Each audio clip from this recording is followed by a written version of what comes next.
Más y Mejores Empresarios, el podcast de AGE Uruguay que busca ayudar a construir, impulsar y fortalecer la nueva generación de empresarios de nuestro país y, por qué no, del mundo.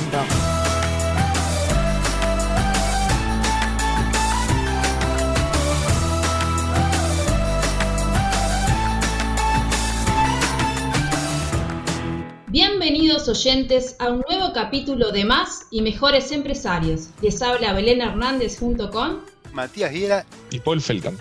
En el capítulo de hoy vamos a estar hablando sobre teletrabajo, un tema que para los jóvenes empresarios es más que esencial. Los oyentes que ya nos siguen desde antes sabrán que el año pasado abordamos este tema e incluso discutimos lo que en aquel entonces era un proyecto de ley presentado por la senadora Carmen Sanguinetti. Pero dado que el proyecto fue aprobado y hoy es ley, decidimos retomar la temática. Más y Mejores Empresarios. Pero no solo vamos a retomar la temática, sino que también lo vamos a hacer con una invitada más que especial, que la tenemos acá presente, que es a la senadora Carmen Sanguinetti, quien justamente aceptó nuestra invitación para hablar sobre varios de estos puntos que trata la ley y que son de interés para los jóvenes empresarios del Uruguay. Así que bueno, con muchas de estas preguntas y cuestiones tenemos a la invitada. ¿Cómo estás, Carmen? Bien, muchas gracias Matías, Belén y Paul por la invitación. La verdad que un gusto estar con ustedes compartiendo este ratito.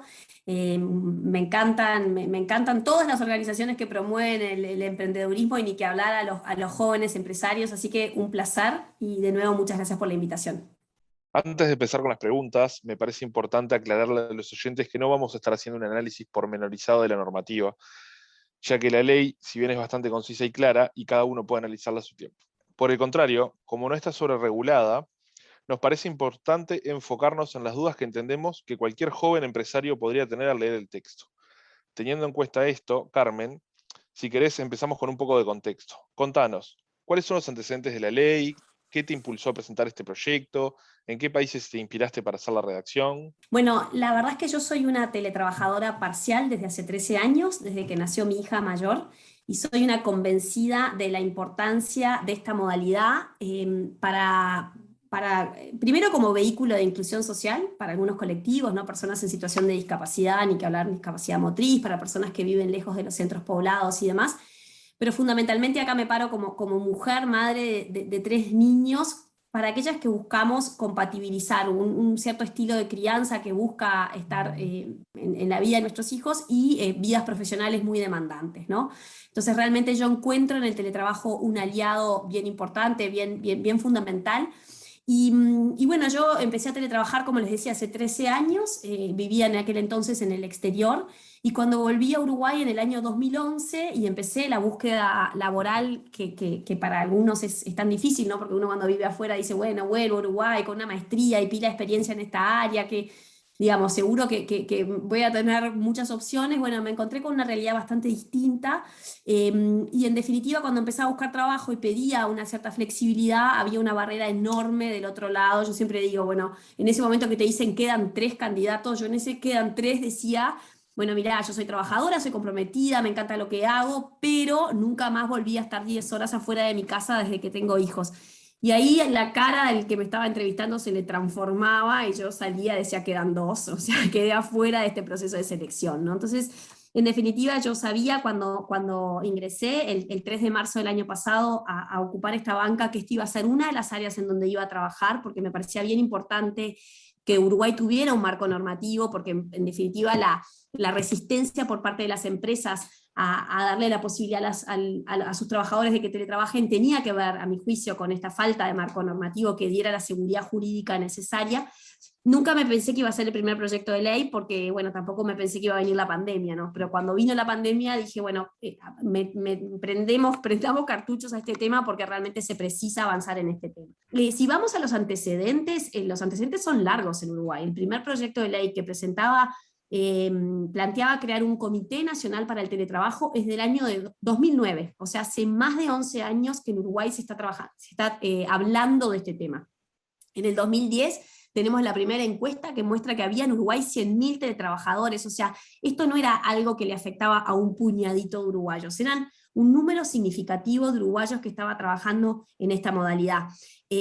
También en el 2016, Álvaro Lamé, presidente de la CUTI, un referente para muchos de ustedes seguramente, estuvo en varios medios de prensa diciendo Uruguay precisa un marco normativo para el teletrabajo.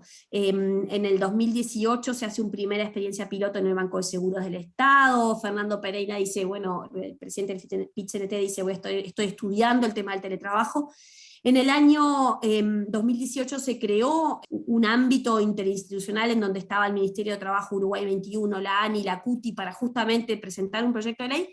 Pero bueno, la realidad es que llegó la pandemia y, a diferencia de la gran enorme mayoría de los países de la región, por darles algunos ejemplos, México en el año 2012, Colombia en el año 2008, Ecuador en el 2016, Perú en el 2013, o sea, la gran mayoría de los países de la región habían avanzado en esta línea, ni que hablar de Europa en el año 2002, o sea, hace casi 20 años, y sin embargo nosotros nos encontró sin ese marco protector de derechos y obligaciones para ambas partes. Nosotros, la contracara positiva de esto es que tuvimos la oportunidad de mirar toda la legislación de la región, la estudiamos, hicimos un estudio muy profundo del derecho comparado, y en definitiva pudimos elegir y tomar cuáles eran aquellos aspectos que nos parecían que era importante contemplarlos en la ley, y cuáles no nos parecía que así lo fuera. Nosotros, por ejemplo, somos muy críticos de la legislación argentina, por poner un ejemplo, y nos gustan mucho algunos aspectos de varias de la legislación chilena, la colombiana y demás. Así que tomamos como inspirador varios componentes de estos distintos países, y creamos un proyecto de ley que lo que busca es que sea un proyecto de ley de mínima, o sea, crear este marco protector, pero no encorsetar al teletrabajo, sino todo lo contrario, fomentarlo. Uno de los principios rectores del teletrabajo es la voluntariedad. Es decir, que ambas partes, colaborador y empleador, estén de acuerdo. Eso significa que en el caso de que el empleador quiera pasar a formato 100% virtual de teletrabajo y el colaborador lo rechaza, ¿a ti te parece que eso sería una especie de despido indirecto? Sí, porque en definitiva, como bien decías tú, el principio de voluntariedad y el principio de reversibilidad son principios básicos bien importantes en el teletrabajo, que a veces en la discusión, cuando se ofrece resistencia, ¿no?, a la normativa o a la modalidad o demás, pareciera olvidarse que existe este principio. Yo siempre digo, cuando hablan de que no, que fíjate, que con respecto a la posibilidad de ajustar horarios y demás, siempre digo, bueno, aquella persona que quiera seguir ceñida a las 8 horas en el ámbito físico proporcionado por el empleador, lo va a poder seguir haciendo, ¿verdad? El principio de voluntariedad es un principio bien básico, y esto quiere decir que por ambas partes se quiere teletrabajar. O sea, el trabajador tiene que querer hacerlo, el empleador tiene que querer que su teletrabajador teletrabaje. Si esas dos cuestiones no se dan, si esas dos condiciones no se dan, bueno, entonces no se puede ejecutar el teletrabajo, y esto es bien importante tenerlo en cuenta en el análisis de la ley. Claro, se entiende perfectamente. Esa pregunta en realidad venía por el lado de que a nosotros en AGE nos pasó que muchos socios, mismo por la pandemia, decidieron bajar cortina con sus oficinas, también por un tema de ahorrar gastos y pasar todo el formato a teletrabajo. Entonces nos habíamos quedado pensando, bueno, tal vez si algún colaborador, algún empleado no quería, ¿qué podía implicar en el marco de esta ley? Perdón, simplemente, Belén, para cerrar, me llegaron varios mensajes en estos meses de situaciones como las que tú describías, y me preguntaban los empleados qué podemos hacer con esta situación, y yo les decía, mira, la verdad, lamentablemente, hasta que no tengamos un marco normativo no se puede hacer nada. Claro, perfecto. Siguiendo un poco con esta primera parte de la ley que habla de los principios rectores, también encontramos un artículo E que dice fomento del empleo. Se reconoce el teletrabajo como una modalidad necesaria para la generación de empleo y en particular para el acceso a puestos de trabajo de personas con responsabilidades familiares, personas con discapacidad o de quien ellos dependan o cuyo cuidado estén. Entonces, la duda que nos pregunta frente a esta disposición es si fue incluida con miras a que eventualmente se otorgue algún tipo de beneficio a los empleadores que den teletrabajo, o simplemente es una expresión de sentido. Claro, no, es la segunda. No estamos pensando en incentivos fiscales para aquellas personas para aquellos empleadores que promuevan el teletrabajo. Lo que sí a mí me parecía bien importante que se incluyera este literal E, un poco por lo que les decía. O sea, nosotros queríamos y queremos, y yo personalmente me parecía bien importante que la regulación del teletrabajo lograra que el teletrabajo se expanda, crezca, se potencie, y no todo lo contrario como lo hacen algunas legislaciones que tenemos bien cerca. Lo que hacen es exactamente lo contrario, lo corsetan, lo coartan, y termina sucediendo. Me tocó hace unas semanas con expertos internacionales en donde decían, de vuelta volviendo a la legislación argentina, fue hecha de espaldas al sector productivo, y lo que está generando es que justamente los empleadores, en vez de potenciar, no estén pudiendo ofrecerle la posibilidad de teletrabajar a sus empleados. Te llevo ahora al artículo 8 y lo voy a leer para los oyentes que no han podido leer la ley todavía. Este artículo dice: deberá existir una desconexión mínima de 8 horas continuas entre una jornada y la siguiente. El teletrabajador podrá distribuir libremente su jornada a los horarios que mejor se adapten a sus necesidades. Te consulto sobre estos dos puntos. Sobre el primero, ¿se espera que el empleador controle la desconexión de 8 horas o se trata más bien de un derecho del trabajador? Y sobre el segundo, ¿se puede imponer un horario de trabajo o queda 100% a criterio del trabajador sin injerencia del empleador? O sea, si yo tengo una empresa, tengo teletrabajadores, y quiero decir, van a trabajar de 9 a 6, suponete, o de 10 a 6, ¿eso se puede hacer? ¿O sí por la ley o por el espíritu de la ley tendría que quedar a criterio del teletrabajador? Bien, arranco por la segunda, que es una de las frases que más me gustan y que más me enorgullecen de este proyecto de ley, que es: el teletrabajador podrá distribuir libremente su jornada en los horarios que mejor se adapten a sus necesidades. La realidad es que, como les decía, este es un proyecto de ley de mínima que está regulando un amplio de actividades. Entonces, por ejemplo, van a haber trabajadores de call center que van a tener que cumplir un determinado horario. Y vieron que, por ejemplo, en lo que es de registro de asistencias, dice: las partes podrán establecer un sistema de registro de asistencia que permita determinadas por el teletrabajador en la semana, ¿no? Nosotros quisimos ser amplios en esto.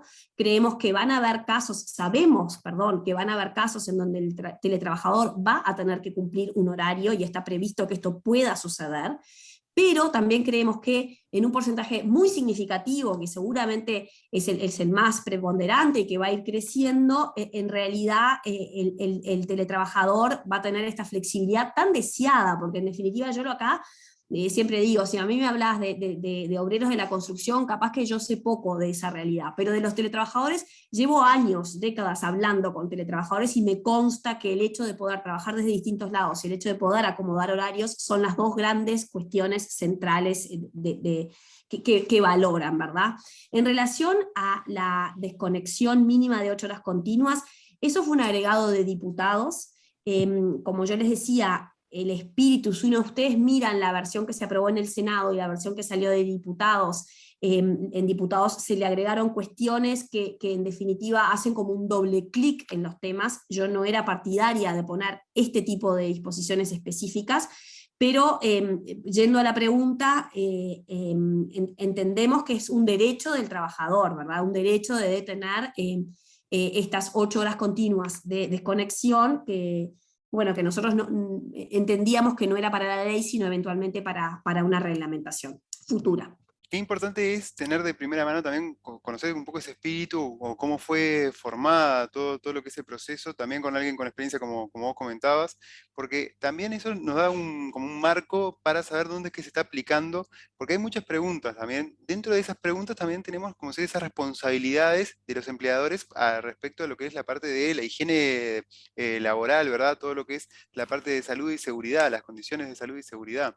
Entonces, ¿se espera que cada empleador realice una inspección a los espacios de trabajo y las condiciones respectivas? ¿Cómo es un poco eso? Bueno, este es un artículo que se agregó. En el proyecto original que yo había presentado no había un artículo de seguridad y higiene laboral, fue un artículo que se agregó a instancias del Ministerio de Trabajo y Seguridad Social, que ahí me olvidé de comentar, pero esto fue un proceso en donde se escucharon a todas las distintas voces, ¿no? A la Cámara de Industria, a la CUTI, a la Cámara de Comercio, a la Cámara Uruguaya de Telecomunicaciones, ni que hablar al movimiento sindical, a laboralistas, a constitucionalistas y al Ministerio de Trabajo. Yo trabajé muy fuertemente con el Ministerio de Trabajo, tuvimos muchas reuniones en este proceso, y este es un artículo que ellos sugirieron incluir. Se verá en la reglamentación cómo se hace un doble clic a este artículo. Yo no creo que se pretenda que en todos los casos el empleador tenga que ir a verificar, habrá que ver cómo se reglamenta, pero yo lo que me parece importante invitar a la reflexión, porque muchas veces sugiere el reparo de, bueno, pero entonces es en el domicilio, el sagrado inviolable, todas estas cuestiones, ¿no?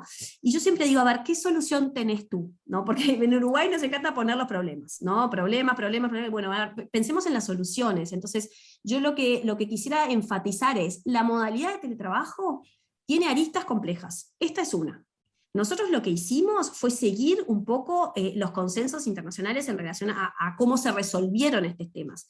Y después, si uno mira, yo qué sé, por ejemplo, los temas de accidentes laborales y demás, que se ponen todos estos cucos, bueno, a ver, hoy tenemos la ley que aplica a los trabajadores a domicilio, que está desde el año 89, ¿no? O sea, hay que mirar qué dijo el Banco de Seguros del 89 de la fecha, y no han habido grandes problemas, de la misma manera que el Banco de Seguros en pandemia extendió a los teletrabajadores, y tampoco han habido grandes problemas, ¿no? Entonces, yo creo que también en esto lo que me gustaría decir es, bajemos un poco los cucos con todas estas cuestiones, porque el mundo lo ha podido resolver, o por lo menos Europa y Latinoamérica, que son las regiones en donde se ha avanzado en este sentido, sin que esto traiga grandes dolores de cabeza. Claro, porque viste que ahora como que cambia un poco esa realidad de que también antes tenías la huella dactilar como el ingreso, y también el marcar la salida y todo ese tipo de temas, que eso era como decir el mundo antes de pandemia, y hoy por hoy con toda esta modalidad de teletrabajo ya no hay más nada de eso. Hay algunos sistemas, como hemos estado conversando, pero también con esto viene el tema de las horas extras. ¿Cómo es que se gestiona? ¿Cuál es un poco ese espíritu también, como se le llama, de la gestión de las horas extras en este caso? Bueno, para mí, si ustedes me preguntaran cuál es como la estrella de este proyecto de ley, yo les diría que la estrella de este proyecto de ley es que el cómputo de horas sea semanal y no diario. Y acá les cuento un poquito como la génesis de esto. Hubo algunas cámaras empresariales que lo que nos planteaban, lo que me pedían, era que nos amparemos en el decreto 611 del año 80, que exceptúa de la limitación de horaria, ¿verdad? Y nosotros entendimos que ese no era un camino, ¿verdad? Podemos decir, bueno, ese era un extremo, ¿verdad?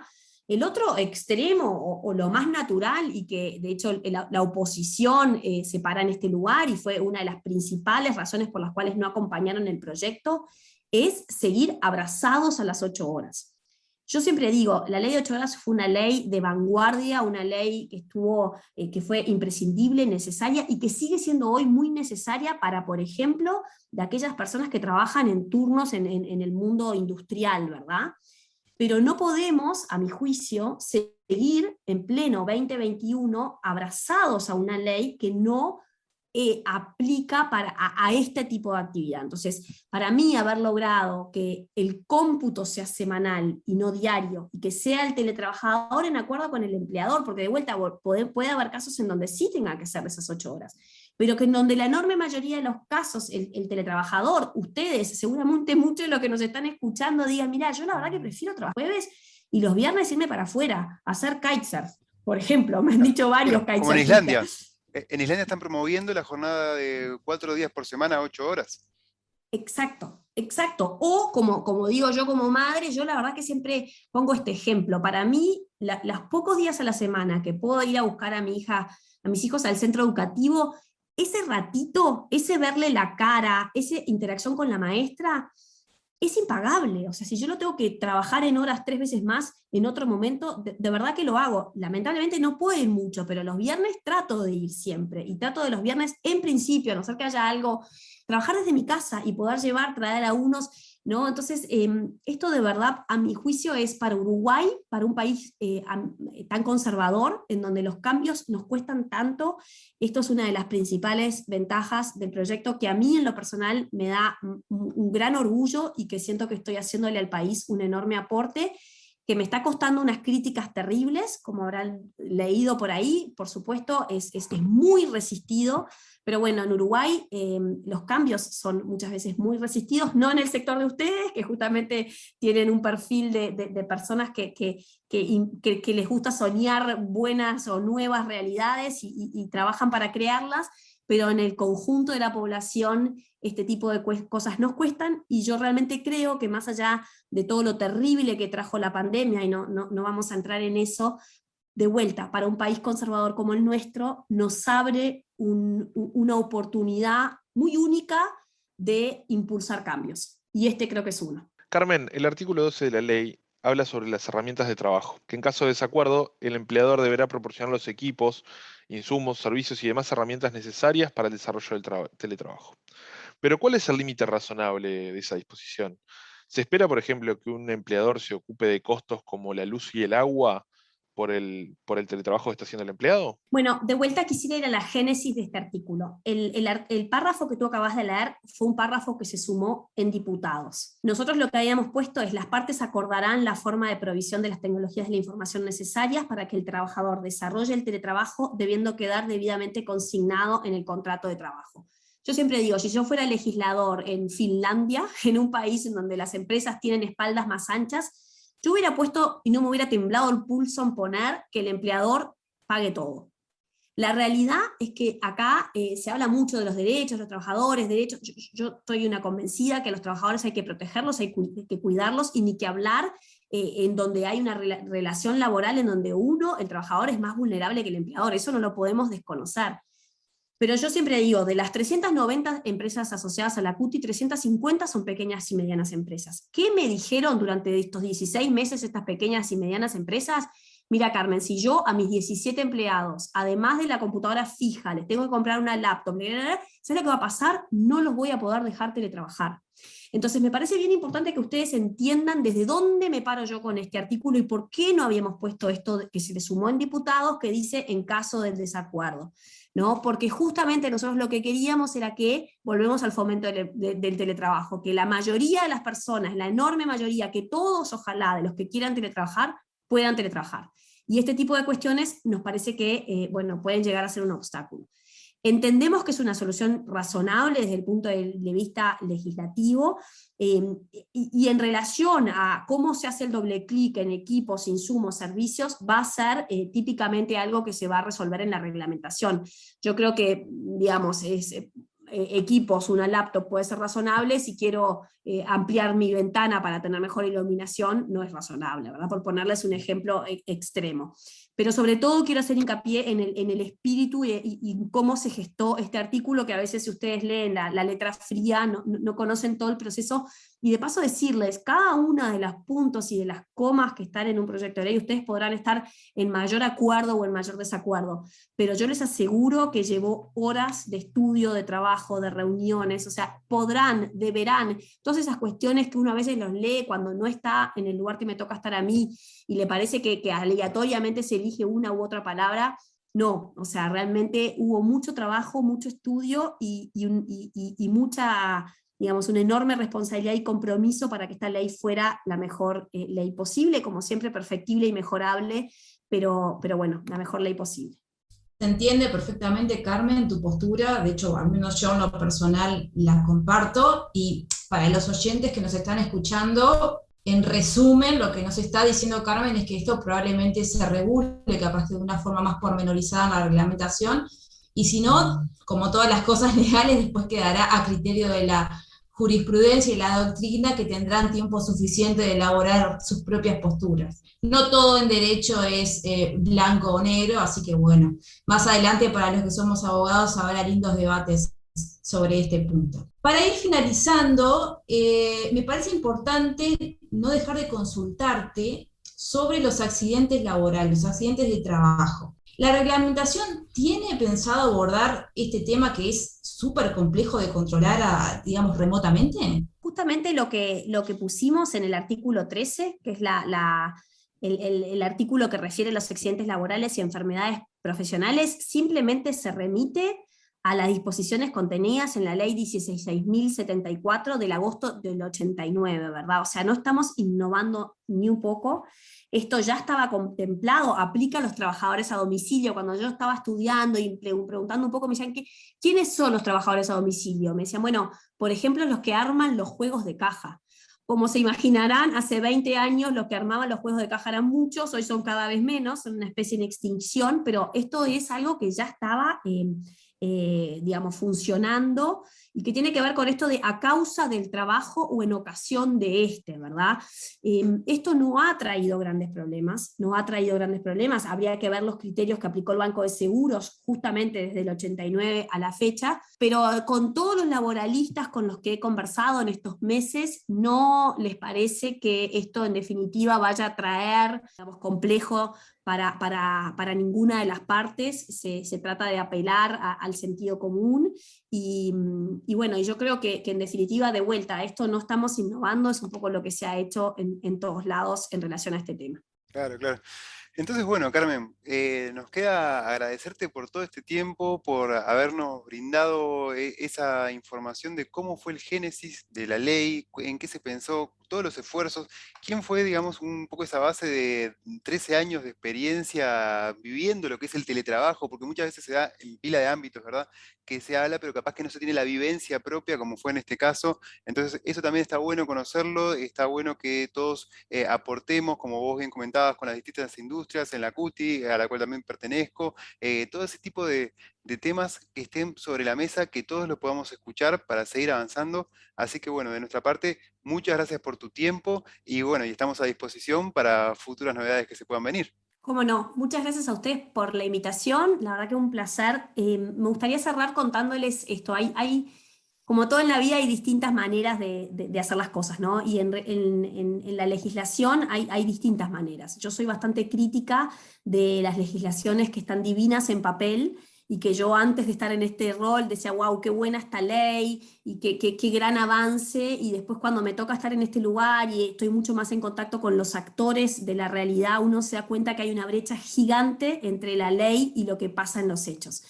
Yo soy muy crítica de eso, creo que es bastante desacertado tener leyes como si fuéramos Holanda, y después en la realidad estamos muy lejos de serlo. Pongo eso como ejemplo, ¿no? Entonces, en esta ley nosotros buscamos todo lo contrario, buscamos dar un paso en la dirección correcta, un paso certero, un paso que podamos realmente, digamos, llevar a la práctica, y seguramente que una vez que vayamos aprendiendo como sociedad, vamos a poder ir perfeccionándola, y por qué no revisando la ley y ajustándola.